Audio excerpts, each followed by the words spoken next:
Я сегодня начальник ГИБДД задачу эту поставил. Все машины, которые в ночь после этого катались, самым жестким образом их надо наказать. Самым жестким образом. Но особенно организаторы митинга. Я буду добиваться, буду обращаться во все инстанции, добиваться уголовного преследования всех организаторов митинга. Их надо просто снять и сажать в тюрьмы. Вот на это обращаю очень серьезное внимание. Разберитесь это, очень жестко там проработайте и каждого держать на контроле. Мы должны утром и вечером заслушать, что по ним делать органы правопорядка. И добиваться того, чтобы как минимум административно, как максимум уголовные дела были возбуждены против организаторов. Да, по молодежи там все равно, кто сопротивлялся, по ним будет, чтобы другим было неповадно.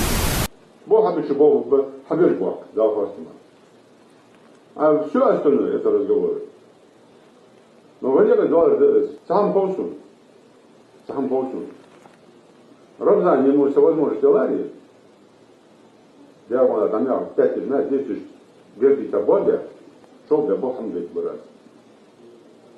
Но у меня нет таких возможностей.